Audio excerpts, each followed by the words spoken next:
Magandang araw po, Ma'am Pacquiao, at magandang araw din sa ating lahat. Ako po si Christine Jean Abasolo ng Grade 11 HE, ang ikaapat na tagapag-ulat ng Aralin 20. Sa video na ito, aking tatalakayin ang ikaapat at ikalimang paksa ng Aralin 20. Dumako na tayo sa ikaapat na paksa na tungkol sa paalala sa pagbuo ng talasanggunian at appendix sa Pinal na Borador. Bago tayo magpatuloy, alamin muna natin kung ano ang talasanggunian. Ang talasanggunian ay alpabetikong listahan ng lahat ng mga libro, artikulo, website at iba pang sanggunian na ginagamit mo at sinipit sa loob ng iyong papel upang magbigay ng kredito sa mga orihinal na may akda at iwasan ang plagiarism. Higit pa sa pagiging listahan, nagsisilbi rin itong patunay ng kredibilidad ng iyong gawa. Dahil ipinapakita nito ang iyong mga argumento ay nakabatay sa mga lehitimong datos at hindi sa sariling opinyon lamang. Sa pamamagitan nito, nabibigyan mo ang mga mamabasa ng malinaw na landas o mapa upang mabalikan at masuri ang mga orihinal na pinagmula ng iyong impormasyon, na nagpapatibay sa integridad ng iyong buong pananaliksik. Maaari rin tayong gumamit ng estilong MLA o APA sa paghahanda ng mga entry ng talasanggunian. Pero, ano nga ba ang estilong APA at MLA? Ang APA or American Psychological Association ay isang paraan ng pagsisipi sa nakatuon sa petsa na ginagamit sa mga kursong pang-agham. Dahil sa mga larangang ito, napakahalaga ng pagiging up-to-date o bago na impormasyon.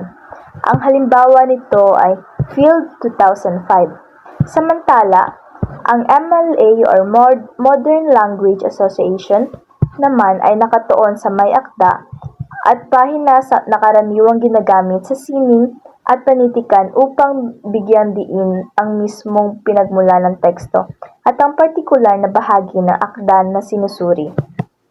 Ang halimbawa naman nito ay ang Smith 163.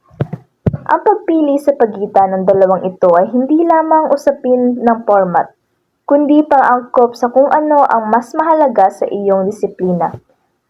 Ating tandaan lang ay ang panahon kung kailan natuklasan ang kaalaman ay APA, at ang otoridad at orihinal na salita ng manunulat ay MLA. Narito ang halimbawa ng talasanggunian. Makikita natin sa mga imahen na ang unang halimbawa na ginamit sa pagsangguni ay APA at ang pangalawang halimbawa naman na ginamit na estilo ay MLA. Dumako naman tayo sa pagtukoy sa nilalaman ng appendix. Una sa lahat, ang appendix ay bahagi sa pinakahuli ng dokumento na naglalaman ng mga karagdagang materyales na masyadong mahaba o detalyado para isama sa mismong katawan ng papel. Layunin nitong magbigay ng karagdagang ebidensya o konteksto para sa mga mambabasang gustong makita ang raw data ng iyong pag-aaral. Nakakatulong ito upang panatiling direkta at malinis ang daloy ng iyong pangunahing argumento nang hindi sinasakripisyo ang kumpletong dokumentasyon ng iyong pananaliksik. Sa madaling salita, ito ang nagsisilbing imbakan ng mga sumusuportang dokumento gaya ng mga survey, liham o mga mapa na nagpapatibay sa iyong ginagawang pag-aaral. Narito ang dapat nilalaman ng appendix ng pinal na draft. Una ay ang orihinal na talatanungan. Pangalawa, pinagsagutang talatanungan. Pangatlo, mga korespondensya, opisyal o mga liham. Pang-apat naman ay ang transkripsyon ng panayam at ang huli ay ang iba pang mga dokumento. Ang orihinal na talatanungan ay ang kopya ng mga blankong survey o questionnaire na ginagamit upang ipakita ang mga eksaktong tanong na sinasagot ng mga kalahok. Mahalaga ito upang masuri ng ibang mananaliksik ang disenyo at lohika ng iyong mga katanungan. Ang pinagsagutang talatanungan naman ay ang mga sampol ng mga papel na may sagot na mula sa mga respondent upang magsilbing patunay na isinasagawang aktwal na pagsisiyasat. Nagsisilbi itong konkretong ebidensya ng iyong fieldwork at pakikipag-ugnayan sa mga kalahok. Samantala, ang mga korespondensya opisyal o mga liham, ang mga formal na sulat gaya ng liham pahintulot sa mga otoridad o kumpanya na nagpapatunay ng legal at etikal na pagkalap ng mga datos. Ipinapakita nito na dumaan sa tamang proseso at may pahintulot ang bawat hakbang ng iyong pag-aaral. Ang transkripsyon ng panayam, ang nakasulat na bersyon ng nirecord na usapan o interview upang maidokumento ng detalyado ang mga pahayag ng mga eksperto kalahok. Tinitiyak nito ang bawat sipi o quote na ginamit sa papel ay tumpak at hindi nakabaluktot. Ang panghuli naman ay ang iba pang dokumento. Ito ay mga karagdagang materyales gaya ng mga larawan, mapa o sertipiko na nagbibigay dagdag na suporta at konteksto sa ginagawang pananaliksik. Nakakatulong ang mga visual na ito upang mas madaling maunawaan ng mambabasa ang tagpuan o sitwasyon ng iyong pag-aaral.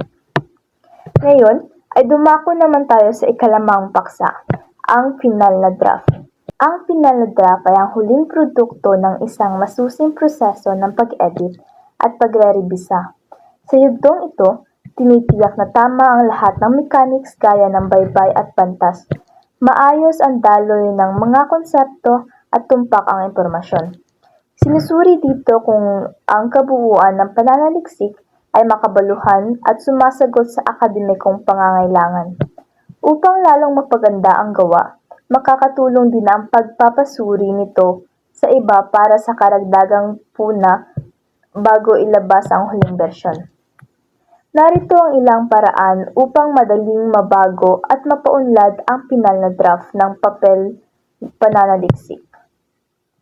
Una, basahing mabuti ang papel.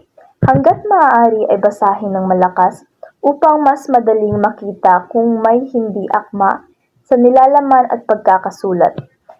Ang mga dapat hanapin sa unang pagbabasa ng final na draft ay ang mga pagkakamali sa spelling, pag-ulit sa mga salita, pagkakaputol sa pagbabaybay at pagwawasto ng mga panandang gamit sa pangungusap. Mabuti rin na suriin ang mga ginamit na salita upang maipahayag ng mas mabuti ang mensahe ng bawat pangungusap. Mainam na i-print ang papel upang mas maging madali ang pag-edit ng papel sa pananaliksik. Sa paraang ito, agad na makikita ang mga maling baybay at ugnayan ng mga nilalaman, layunin o kabuuan ng pag-aaral. Malalaman din kung may sanggunian bang hindi naisama sa naunang borador ng papel pananaliksik. Tignan din ang mga bahagi ng layout ukol sa ayos ng pahina, laki ng font na ginamit, spacing, ilustrasyon kung mayroon, at iba pa. Ang panghuli ay isagawa ang rebisyon sa ginawang draft. Narito ang mga dapat isaalang-alang sa bubuuhing final na draft. Sa wika, tamang pangungusap batay sa nilalaman at bantas. Tinitiyak na ang bawat bantas ay nasa tamang lugar upang maiwasan ang kalituhan sa kahulugan ng pahayag. Kasama rito ang mga wastong paggamit ng kuwit, tuldok, at iba pang marka na nagbibigay linaw sa tono ng sulatin. Pangalawa, tamang pagbaybay batay sa ortografiya. Pagsunod sa mga opisyal na tuntunin ng wikang Pilipino sa pagsusulat ng mga salita, iwasan ang paggamit ng mga salitang balbal maliban kung ito ay bahagi ng datos. At ang malinaw na pangungusap. Paggamit ng mga salitang madaling unawain at direktang tumutukoy sa puntong nais iparating. Iwasan ang masyadong mahahabang pangungusap na maaaring magdulot ng kalituhan sa mambabasa. Ang pangalawa naman ay ang nilalaman at ideya. Sapat na impormasyon. Naglalaman ng kumpletong detalye na kailangan upang lubos na maunawaan ang paksa nang hindi nag-iiwan ng mga hanging na tanong. Magkakaugnay at lohikal ang mga ideya. Maayos ang daloy ng mga talata, kung saan ang bawat kaisipan ay natural na sumusuporta sa susunod na punto. Panghuli, tugma na suliranin, datos, pagsusuri at iba pa. Sinisiguro na ang binuong konklusyon ay direktang sumasagot sa suliranin at nakakabatay sa makakalap na ebidensya. Dapat mayroong consistency mula sa simula hanggang dulo ng papel. Pangatlo naman rito ay ang bantayan at sanggunian. Makabuluhan ang sanggunian, ang mga ginagamit na basihan ay mapagkakatiwalaan. Napapanahon karaniwan ay huling 5 hanggang 10 taon at may direktang kaugnayan sa paksa. May bersyon mula sa akademikong journal, aklat at iba pa. Hindi lamang umaasa sa isang uri ng source, nagpapakita ito ng malawak na pananaliksik sa pamamagitan ng pagsasama-sama ng mga peer-reviewed na artikulo, thesis, at mga opisyal na ulat ng gobyerno o organisasyon. Dumako naman tayo sa mga proseso ng pagbuo or workflow.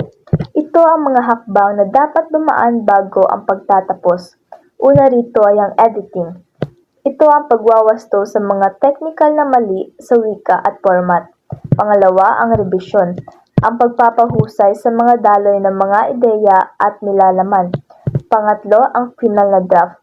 Ang huling kopya na handa para sa susunod na yugto. Kalalabasan naman ito ay pagdedepensa at publikasyon. Ang paghaharap sa panel para sa depensa at posibilidad na mailathala ang gawa sa mga akademikong journal o aklat. Ngayon ay dumako naman tayo sa kahalagahan ng final na draft. Ang pagbuo ng final na draft ay simbolo ng sipag at tiyaga ng isang mag-aaral. Hindi lamang ito para sa mataas na marka, layunin din ito na ituro sa mag-aaral ang mga kasanayang kailangan upang maging isang produktibong mamamayan na kayang tumugon sa mga suliranin ng lipunan. Sa yugtong ito, ang isang mag-aaral ay hindi lamang nagsusulat, kundi nagdedetalye, nagsusuri at nagpapakinis ng mga solusyon na maaaring maging kapakinabang sa hinaharap. Ang proseso ng pagrerebisa hanggang sa marating ang pinal na kopya ay nagsisilbing pagsasanay sa mapanuring pag-iisip or critical thinking at disiplina na mga pundasyon upang makabuo ng mga desisyon na nakabatay sa katotohanan at integridad sa labas ng paaralan. At doon lamang po nagtatapos ang aking pag-uulat. Maraming salamat po sa inyong pagbibigay atensyon.